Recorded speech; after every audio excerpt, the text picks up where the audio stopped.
Good evening to our dear listeners. You are tuning in to Healthy Kidneys After 60, a space where we slow down to listen to the whispers of our bodies, especially as we navigate the beautiful yet fragile years of our 60s, 70s, and beyond.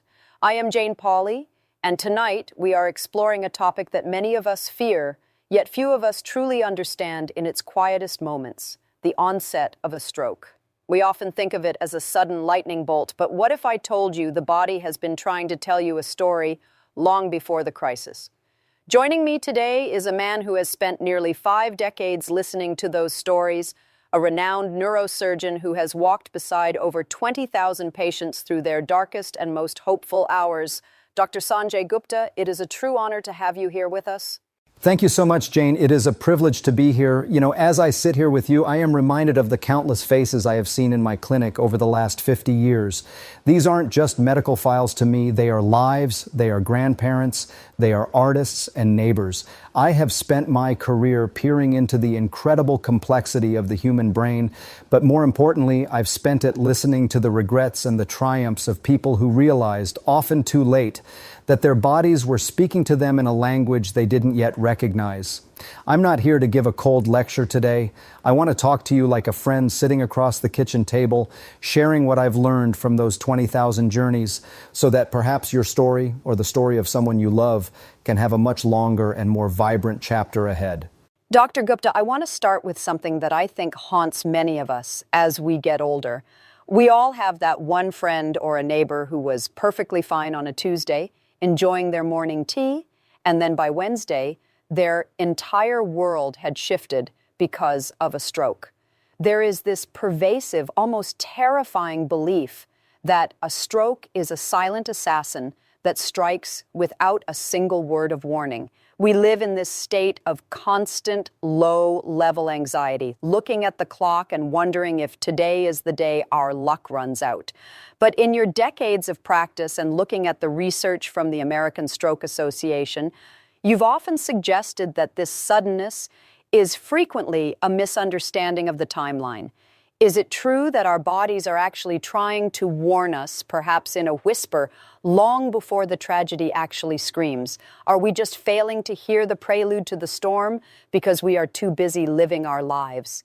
Jane, that is perhaps the most vital question we could possibly start with today, because that myth of the sudden strike is exactly what prevents us from saving lives. When I look back at the thousands of patients I've treated, and when we look at the clinical data, the reality is startling.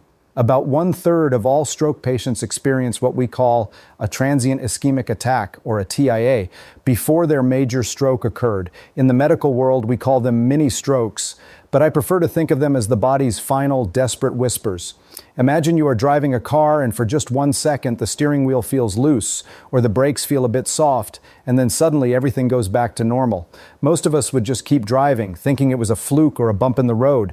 That is exactly what people do with their brains. They experience a moment where their vision blurs just slightly, or their hand feels heavy like lead for maybe 60 seconds and then it vanishes. Because the symptoms go away, they tell themselves, "Oh, I'm just tired," or "I didn't sleep well last night." But in that moment, the brain was actually experiencing a temporary blockage. It was a dress rehearsal for a disaster. The tragedy isn't that the stroke happened. The tragedy is that the warning shot was fired and we didn't even realize we were in the line of fire. I've sat with so many families in the ICU who tell me they noticed something off a week prior, but they brushed it off because it didn't hurt. We are conditioned to react to pain, Jane. If our chest hurts, we think of the heart. But a brain warning often doesn't hurt. It's a flicker, a stutter, a momentary lapse in the rhythm of being yourself. It's chilling to think that we might be ignoring the very signals that could save us simply because they are fleeting. I think about my own circle of friends, and we often joke about senior moments, forgetting a word, feeling a bit dizzy when we stand up too fast, or noticing a slight numbness in a finger. We laugh it off as the price of admission for reaching 70 or 80. But listening to you, I feel a sense of heaviness. Are we dangerously mislabeling these life-saving signals as just getting old? If these whispers are happening, what does it actually feel like internally? Is it a feeling of impending doom, or is it so subtle that a person could truly, honestly believe they are just having a slow morning? I worry that by the time we realize it's serious, that window of opportunity you mentioned has already slammed shut. You've hit on the exact psychological barrier we face. It feels like nothing. That is the danger. It feels like a minor inconvenience. I remember a gentleman I treated who felt a sudden tingling in his left cheek while he was shaving. It lasted for maybe 3 minutes. He thought he had just slept on his face wrong. He finished shaving, went to breakfast, and 3 days later he was in my operating room. The brain is an incredibly resilient organ, but it is also very polite. It tries to compensate for issues until it simply can't anymore. When that tingling happened, a tiny clot had likely passed through a vessel, momentarily starving a small patch of neurons of oxygen. The clot broke up, the blood flowed again, and the symptom disappeared. But the underlying cause, the reason that clot formed in the first place, was still there, like a ticking clock. We have to change our relationship with these glitches. A senior moment is forgetting where your keys are.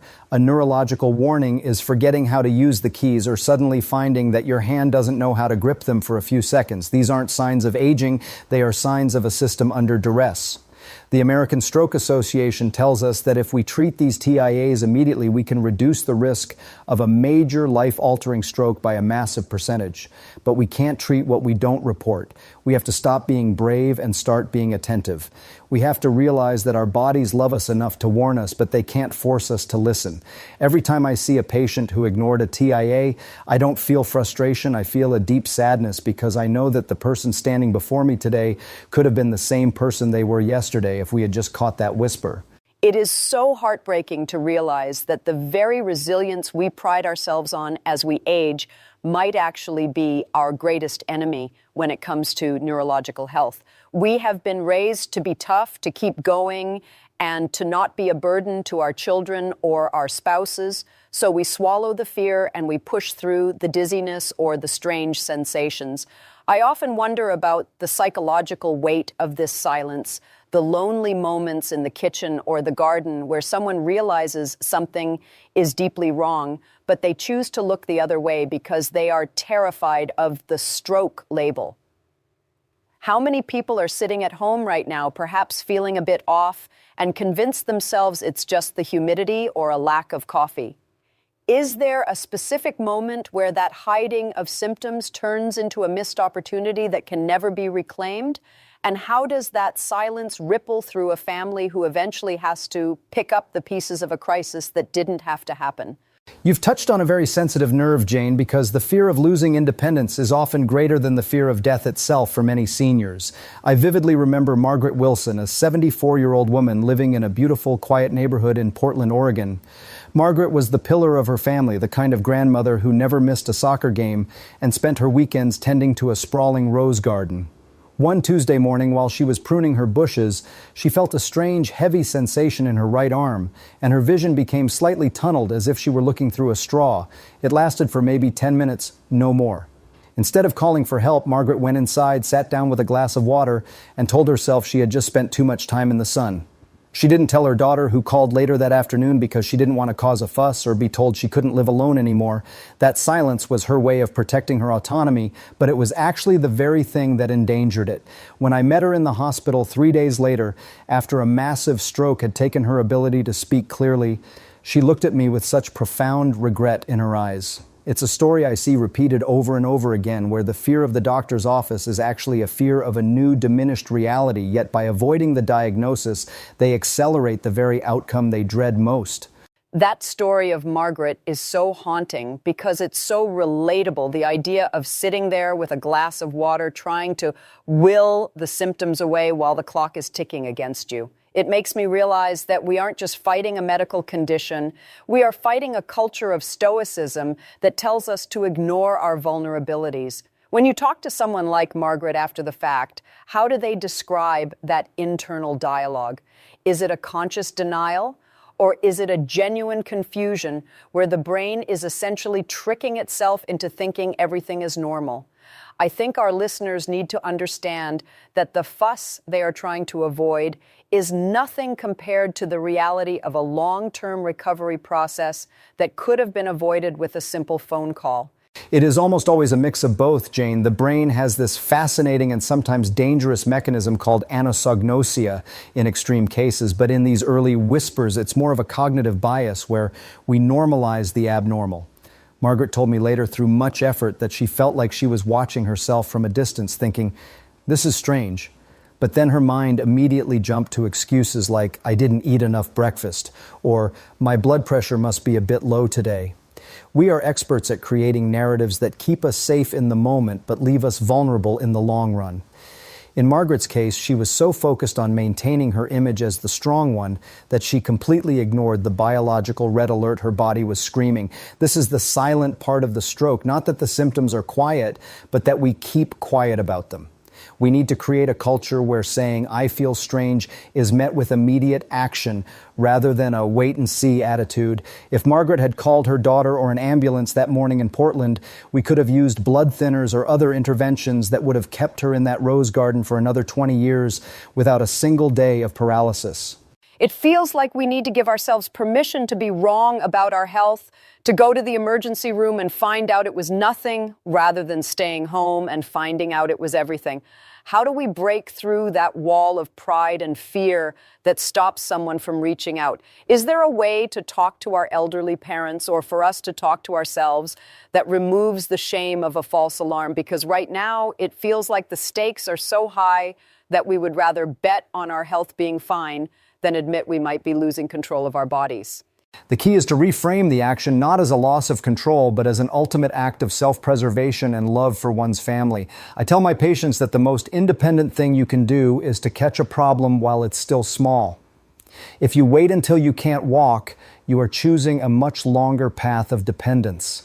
Margaret's family in Oregon was devastated, not because she was sick, but because they felt they had missed the chance to help her when it was easy. We have to realize that our health is a shared asset. When you listen to your body and act on those early weird sensations, you aren't being a burden. You are actually preventing the massive burden that a full-scale stroke places on everyone you love. I wish I could go back to that morning in Portland and tell Margaret that her roses would still be there if she took a 3-hour trip to the hospital. We have to learn that in the world of neurology, better safe than sorry isn't just a cliche. It is the thin line between a life of freedom and a life of confinement. There is a very common piece of wisdom that many of us in the older generation carry around like a security blanket, and that is the belief that if our blood pressure cuff shows a normal reading, we are essentially safe from the threat of a stroke. We see that 120/80, and we breathe a sigh of relief, thinking the pipes are clear and the pressure is fine. But I've been hearing more and more from experts like you that this is a dangerous oversimplification. It's as if we are checking the air pressure in the tires, but completely ignoring the engine or the quality of the fuel. Can you help us dismantle this myth? If it's not just about high pressure, what are the other hidden factors that are quietly eroding our brain health while we sit back and feel smug about our perfect blood pressure numbers? You are absolutely right to challenge that, Jane, because that false sense of security is exactly what leads to many of the most surprising and devastating cases I see. While high blood pressure is certainly a major risk factor, the leading one, in fact, it is by no means the only one.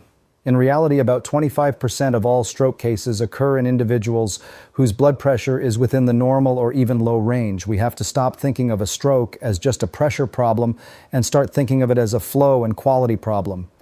You can have a perfectly pressurized pipe, but if the fluid inside is too thick, or if there is debris floating in it, or if the walls of the pipe are jagged and narrowed, that pipe is going to clog regardless of the pressure. We focus so much on the number on the machine that we forget about things like blood viscosity, heart rhythm irregularities like atrial fibrillation, and even the metabolic health of the blood vessels themselves. A normal blood pressure doesn't make you bulletproof. It just means one specific system is working. You could still be at high risk due to inflammation, undiagnosed heart issues, or even lifestyle factors that are thickening your blood behind the scenes. That is a staggering statistic, 1 in 4 people having a stroke with normal blood pressure. It completely changes the conversation from monitoring a number to monitoring a system. When you talk about the quality of the flow, it sounds almost like we are talking about the inner environment of our arteries. For someone who is 65 or 70 and has always been told they are healthy because their numbers are good, what should they actually be looking for? It feels like there is an invisible layer of risk that we aren't even screening for in standard checkups? Is there a way for us to visualize this thick blood or jagged walls you mentioned, so we can understand that a stroke is a multidimensional threat rather than just a plumbing issue?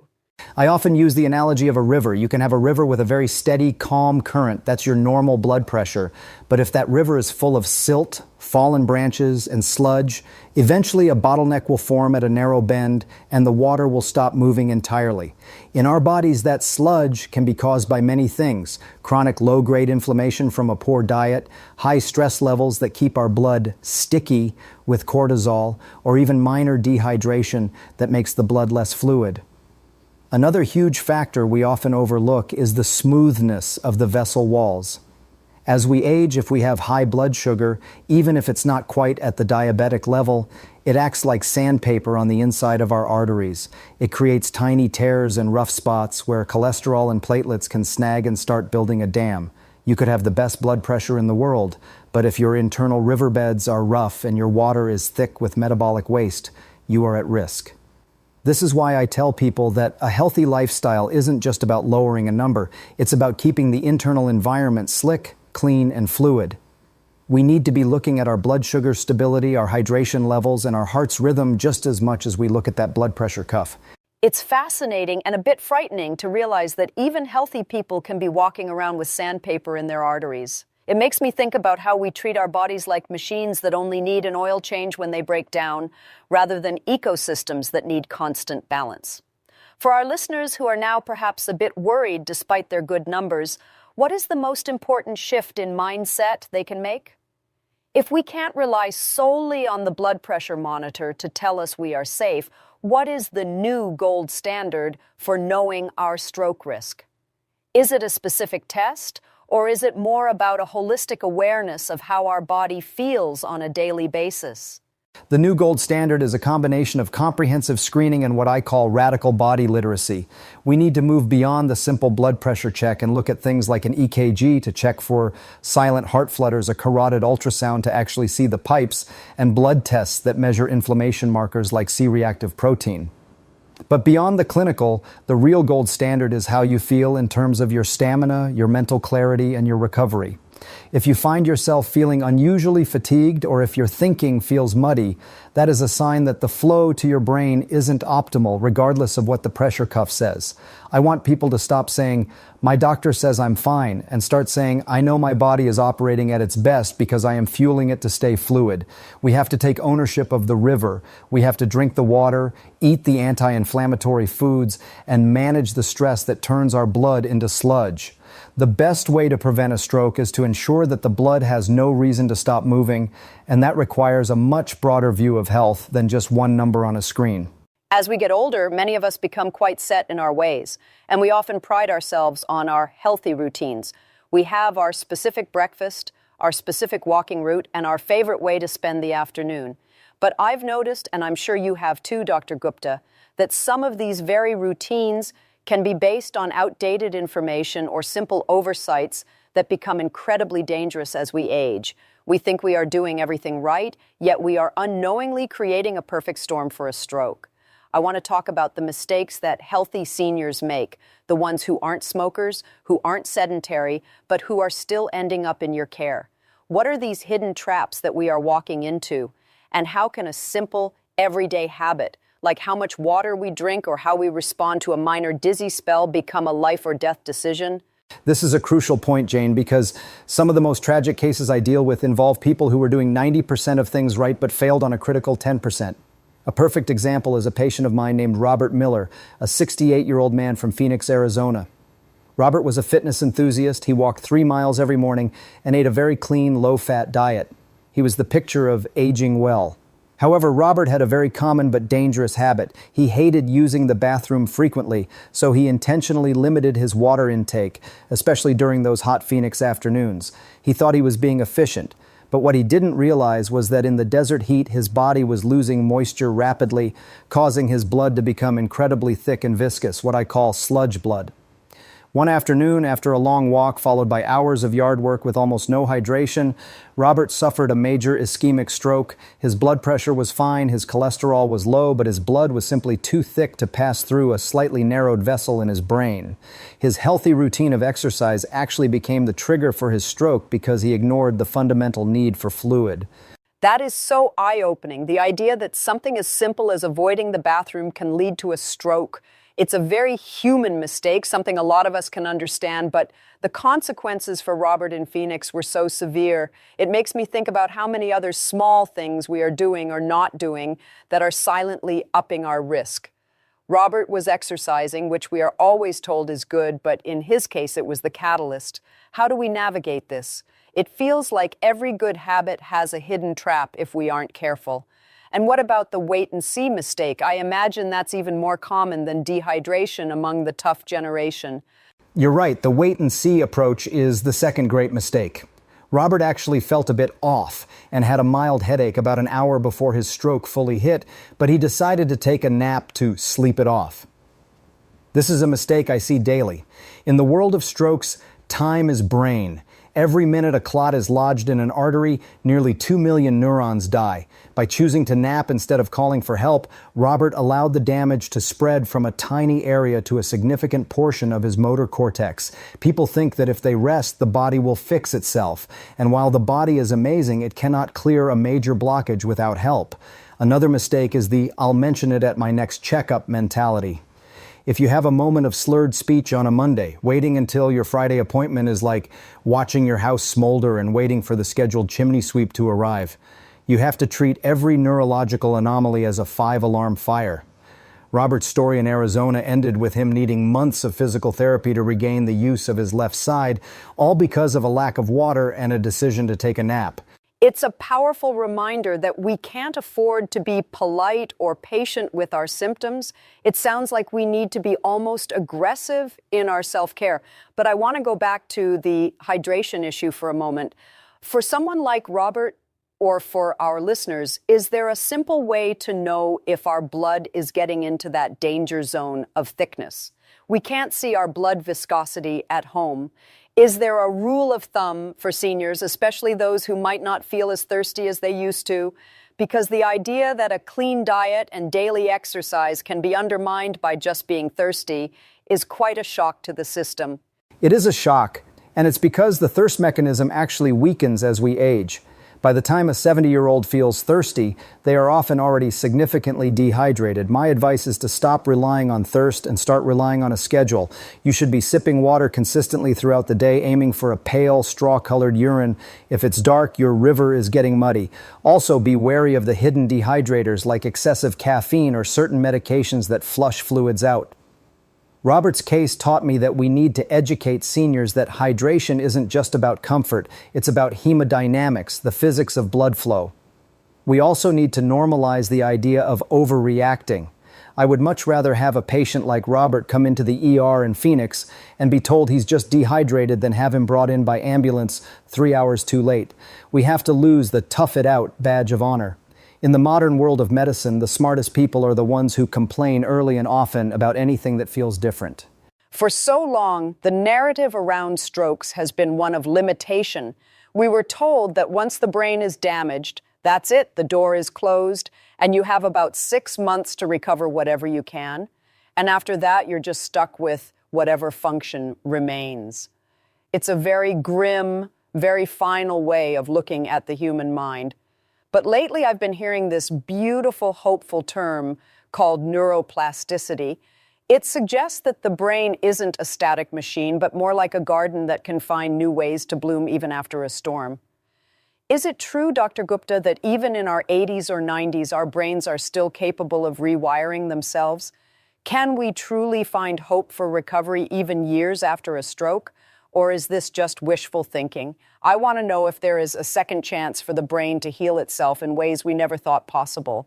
Jane, this is the most exciting area of neurology today, and I can tell you with absolute certainty the 6-month window is a myth that we are finally burying. The brain is remarkably plastic, which means it has the ability to reorganize itself by forming new neural connections throughout life. I've seen this happen in patients well into their 80s. Think of the brain like a city's power grid. If a major transformer blows out in one neighborhood, the city doesn't just stay dark forever. If the engineers are persistent, they can reroute the electricity through different substations and lines. It might take longer and the lights might flicker at first, but the connection can be restored. This silent rebuilding is happening all the time, but it requires the right environment and, most importantly, the belief that it is possible. When a patient believes they are done recovering after 6 months, they stop pushing and the brain stops trying. But when we keep challenging the brain with new movements, new sounds, and repetitive tasks, we are essentially hiring the engineers to reroute that power. It's not a fast process, but it is a continuous one. That power grid analogy is so helpful. It makes the recovery process feel less like a race against a clock and more like a long-term construction project. But I have to ask, for someone who is perhaps a year or two post-stroke and feels like they've plateaued, how do they restart that rerouting process? It must be so frustrating to do the same exercises over and over with very little visible progress. Is there a specific spark that can reignite the brain's healing capacity? I've heard of people suddenly regaining a movement or a word after months of nothing. What is happening in those moments of breakthrough, and how can we encourage them to happen more often? The spark is often found in what we call task-specific redundancy. The brain needs to be told through thousands of repetitions that a certain function is still needed. And if you want to move your hand, you have to try to move that hand 500 times a day, even if it doesn't budge. You are sending a signal to the healthy parts of the brain saying, when we need a new pathway here. And eventually the brain starts to listen. I've had patients who were 2 years post-stroke and suddenly found they could wiggle a toe or speak a full sentence. It wasn't a miracle. It was the result of 2 years of quiet, invisible rewiring that finally reached a critical mass where the connection was made. We also now know that things like social interaction, learning a new hobby, or even listening to complex music can stimulate neuroplasticity. You aren't just fixing the damaged part, you are upgrading the rest of the brain to take over the workload. It's a holistic effort. The brain doesn't care about the date on the calendar, it only cares about the demand you place on it today. It sounds like hope is actually a clinical requirement for recovery. If you lose hope, you stop placing that demand on the brain and the rewiring stops. That's a powerful responsibility for both the patient and the caregiver. But what about the physical environment? Does the brain need certain nutrients or conditions to do this heavy lifting of rerouting? We talk about the garden needing a storm to pass, but a garden also needs sun and water to regrow. If someone is 85 years old, does their brain still have the raw materials necessary to build these new connections? Or does the aging process slow down the construction crew? The construction crew might move a little slower at 85 than at 25, but they are still on the job and they are very experienced. To help them, we need to provide the right raw materials. This means high-quality fats for the myelin sheaths that insulate our nerves, plenty of oxygen through light movement, and a total absence of brain toxins like chronic stress and high sugar, which cause inflammation that gums up the construction site. But more than that, the brain needs novelty. Doing the same crossword puzzle every day is like driving the same road. It doesn't build anything new. To spark plasticity, you have to try something slightly uncomfortable, learn 3 words of a new language, try to brush your teeth with your non-dominant hand, or listen to a genre of music you've never heard. These micro-challenges are like fertilizer for the brain's garden. I tell my patients, your brain is always listening to your expectations. If you act like you are recovering, your brain will do its best to follow your lead. The second chance isn't a gift. It's something you and your brain build together, one tiny, repetitive brick at a time, regardless of whether you are 60 or 90. We've talked a lot about the physical signs, the numbness, the slurred speech, the heavy limbs.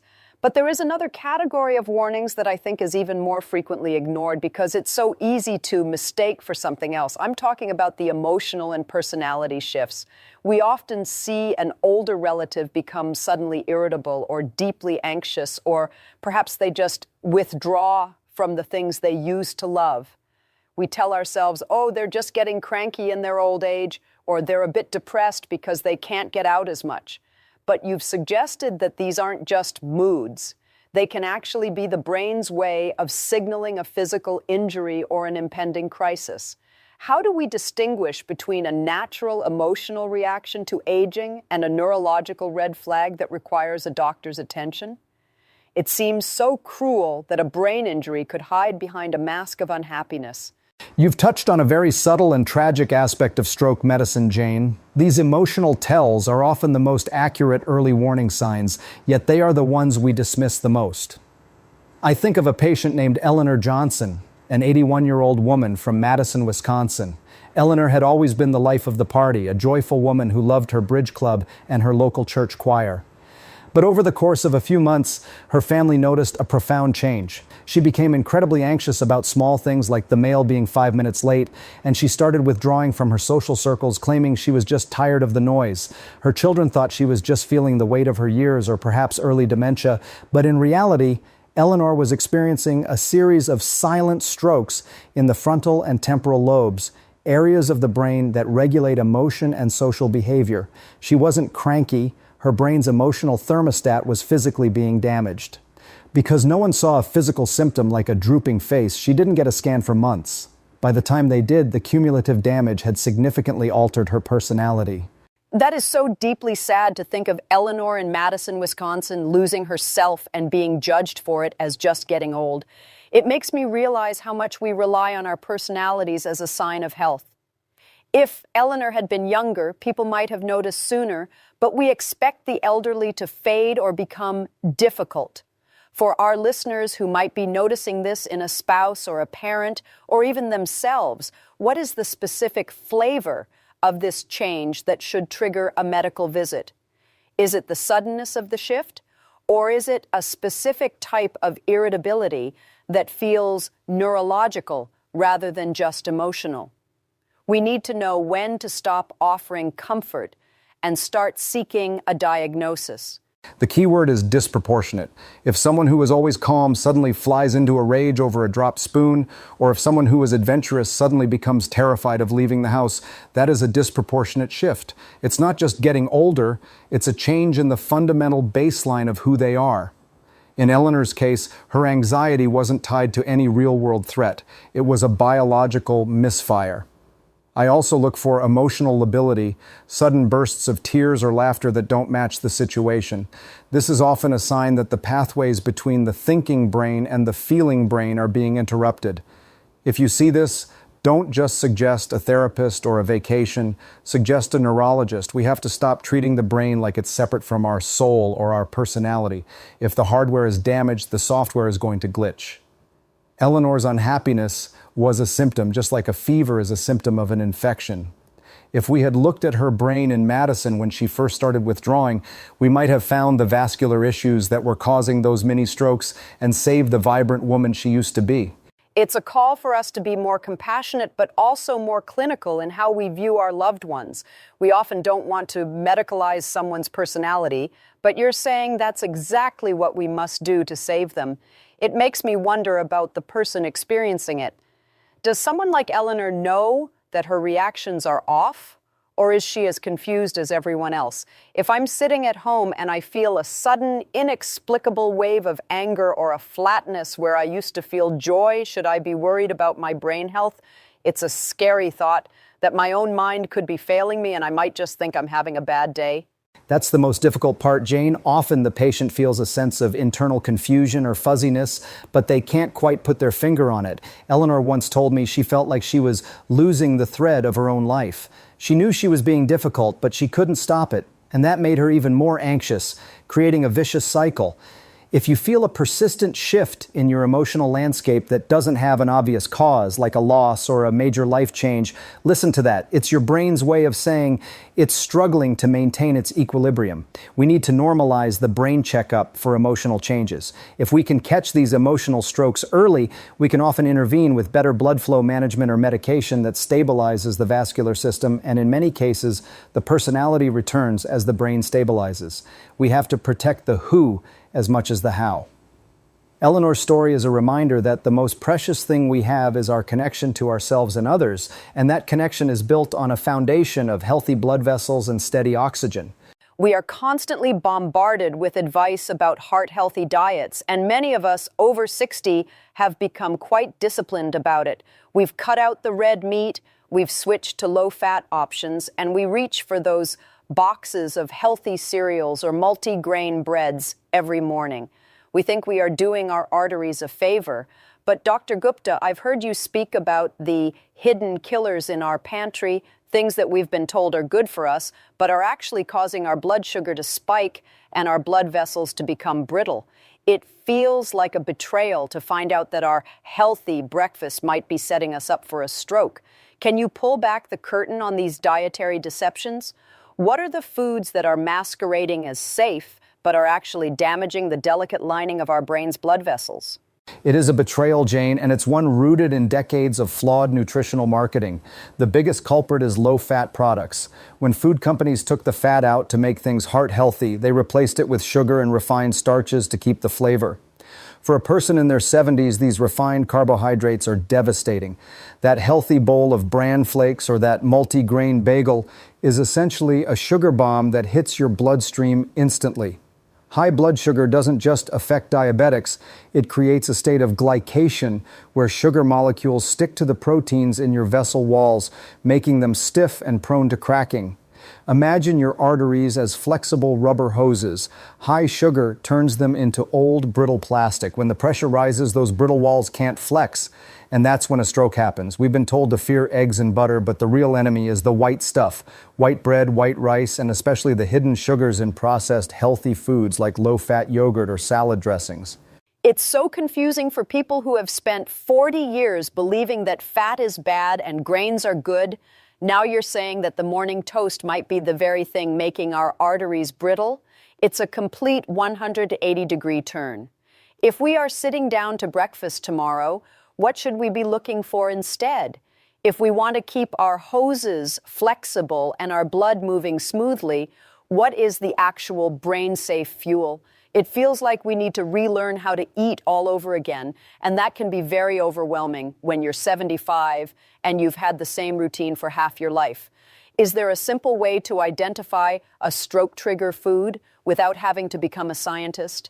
The simplest rule is, if it's in a box with a long list of ingredients, it's probably not your friend. We need to move towards slow fuels. A brain-safe breakfast isn't a bowl of cereal. It's an avocado with an egg or a handful of walnuts and some berries. These foods contain healthy fats and antioxidants that actually repair the vessel walls rather than damaging them. Fats are the lube for your system, and your brain is about 60% fat. We've been starving our brains for years in the name of heart health. I want to see people eating more olive oil, more fatty fish, and more leafy greens. These foods don't cause those sharp insulin spikes that inflame the brain. If your food causes your energy to crash 2 hours later, it was a sugar spike food, and it's hurting your arteries. If you feel steady and clear-headed until lunch, you've fueled your brain correctly. We have to stop counting calories and start counting inflammation markers. Every bite is either an investment in your brain's future or a withdrawal from its resilience. That investment versus withdrawal idea really sticks with me. It makes the grocery store feel like a pharmacy. But I also want to ask about the little treats, the things we feel we've earned at this stage of life. Many seniors love their sweets or a piece of cake with tea. Is it possible to have those without hardening the arteries, or do we have to be 100% perfect to avoid a stroke? It's hard to tell someone who has worked hard their whole life that they can never have a cookie again. Is there a safe way to indulge, or is the risk just too high once we pass that 60 or 70-year mark? I'm a big believer in the 80-20 rule. You don't have to be a monk to have a healthy brain. The danger isn't the occasional cookie, it's the hidden sugar we eat every single day in our bread, our milk alternatives, and our sauces. If you clean up the 80% of your diet that is routine, your body can handle the 20% that is celebration. But for seniors, I always suggest switching to dark chocolate or desserts made with natural low glycemic sweeteners. The goal is to keep your blood sugar from spiking.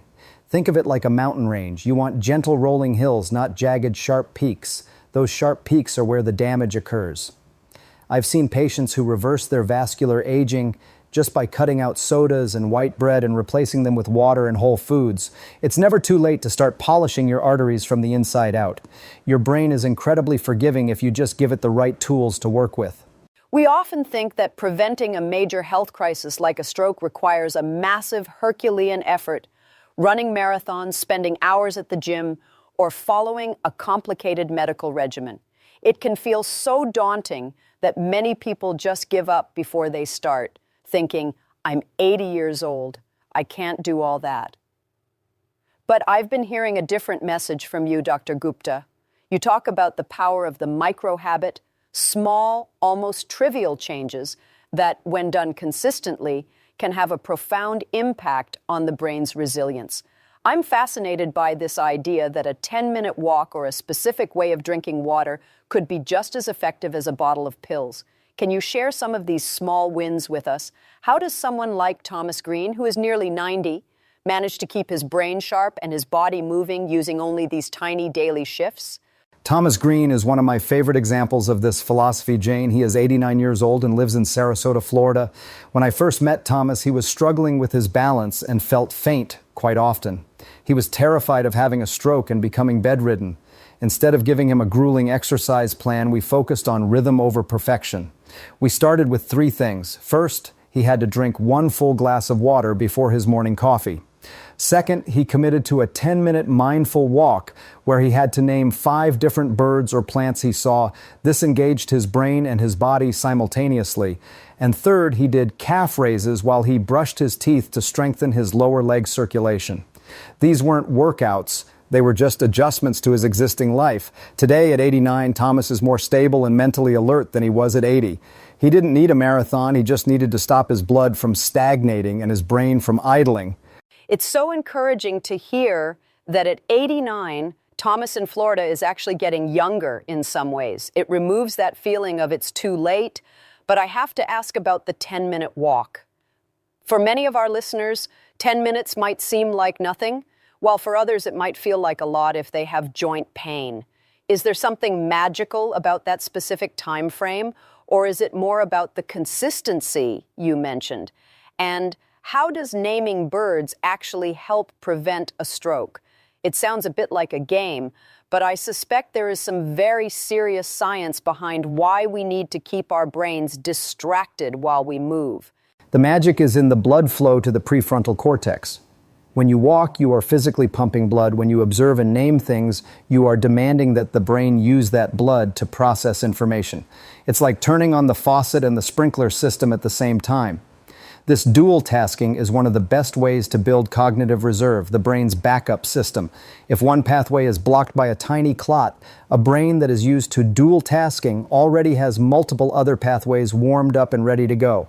As for the 10 minutes, science shows that even short bursts of movement can lower inflammation and improve insulin sensitivity for hours afterward.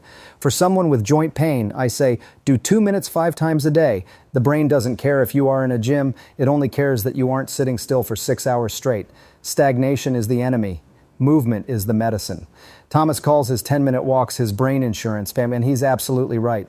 Brain insurance. I love that. It makes it feel like we are making a daily deposit into our health account. Another thing I've noticed is that as we get older, our sleep becomes a bit more fragmented. We wake up more often, or we have trouble falling asleep. I've heard you say that sleep is actually a cleaning process for the brain. Can a small habit around sleep also help prevent a stroke? It seems like we focus so much on what we do while we are awake, but maybe the real prevention is happening while we are unconscious. How can we optimize that cleaning time without resorting to heavy sleeping pills that might make us more dizzy? Sleep is the dishwasher of the brain. There is a system called the glymphatic system that literally flushes out metabolic waste, including the proteins that cause plaques, while you sleep. But this system only works during deep, high-quality sleep. For seniors, a small habit that changes everything is the cool-down hour. 1 hour before bed, no screens, no bright lights, and a slightly cooler room temperature. This signals to the brain that it's time to start the cleaning cycle. Also, many seniors have undiagnosed sleep apnea, which causes mini suffocations throughout the night, spiking blood pressure and massively increasing stroke risk. If you snore or feel exhausted after 8 hours of sleep, that's not old age, that's a medical emergency for your brain. Addressing your sleep is perhaps the single most powerful small habit you can have. Thomas Green in Sarasota started wearing a simple nasal strip and keeping his room at 68 degrees, and he noticed his brain fog cleared up within a week. We have to stop thinking of sleep as lost time and start seeing it as restoration time. We've covered so much ground today, From the whispers of a stroke to the power of a 10-minute walk in Florida, it can feel like a lot to hold in our minds, especially when we are already dealing with the complexities of daily life in our 60s and beyond.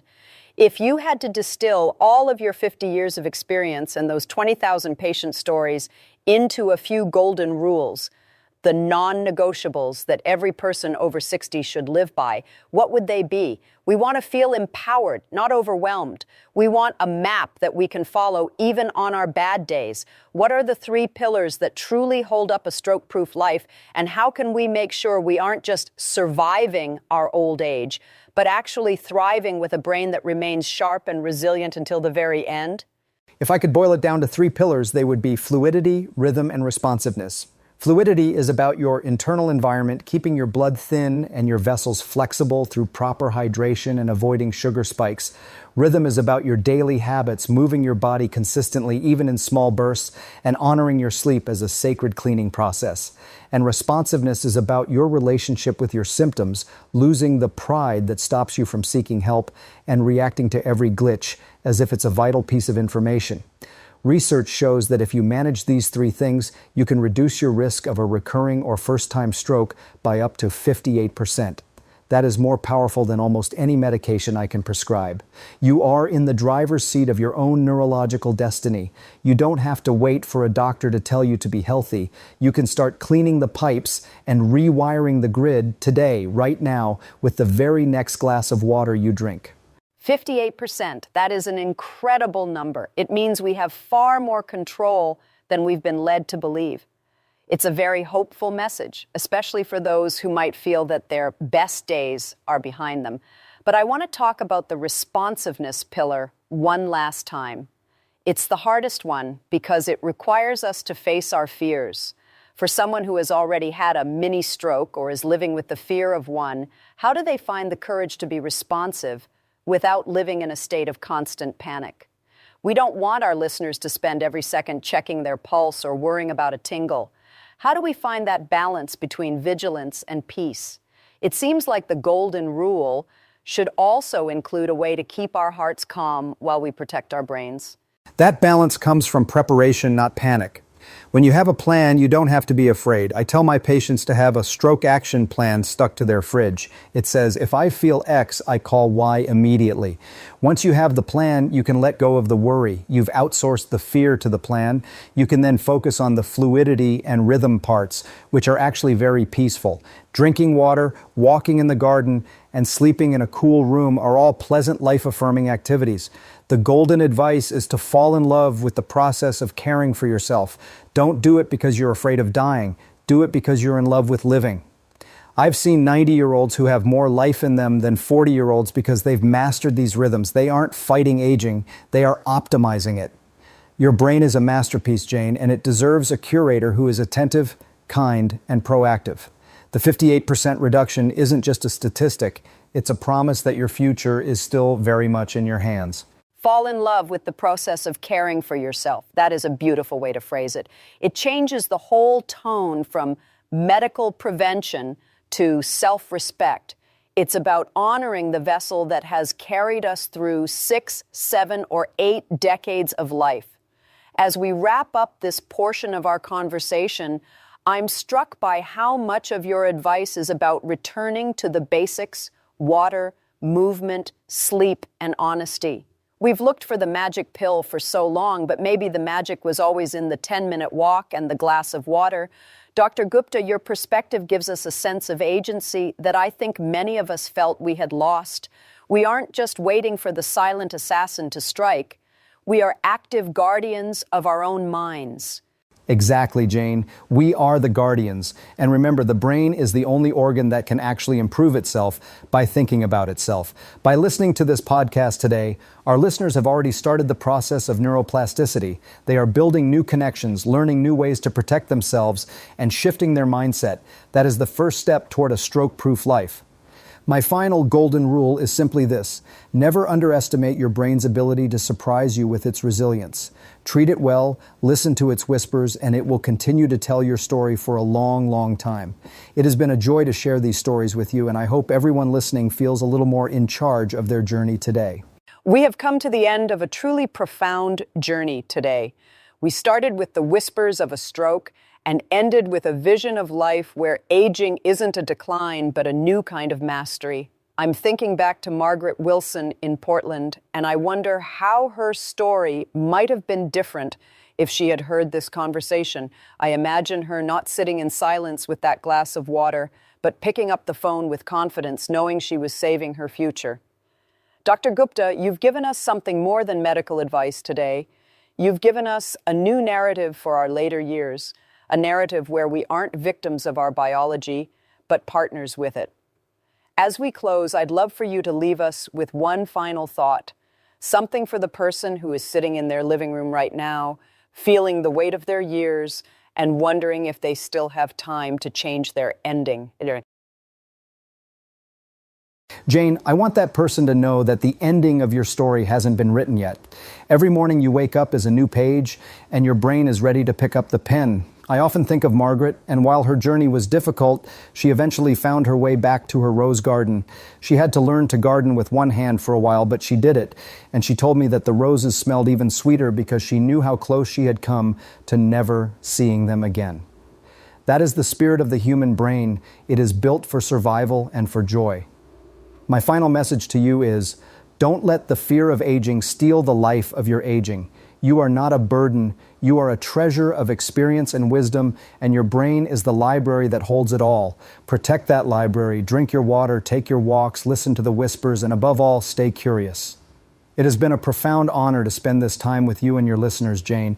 Thank you for opening this space for such an important conversation. I truly believe that the people listening today are going to change their lives and maybe even save them. The roses smelled even sweeter. I will carry that image with me for a long time. Thank you, Dr. Gupta, for your wisdom, your compassion, and for reminding us that our brains are still blooming, even in the autumn of our lives. It has been an absolute privilege to have you on Healthy Kidneys After 60. And to our listeners, thank you for joining us. We hope today's conversation has brought you a sense of peace and a clear path forward. Remember, your health is a conversation between you and your body. Don't forget to listen, and don't be afraid to speak up. If you found this episode helpful, please consider subscribing to our channel and sharing it with a friend or a loved one who might need to hear these whispers of hope. We have so many more stories and expert insights coming your way in the next episodes of our podcast. Until next time, take a deep breath, take a short walk, and take care of that beautiful brain of yours. This is Jane Pauley, wishing you a healthy, vibrant, and mindful evening. Goodbye, everyone, and remember, your brain is always listening. Make sure you're telling it a story of health and hope. Thank you again, Jane. It was a pleasure. Thank you, Dr. Gupta. We'll see you all in the next episode. Good night.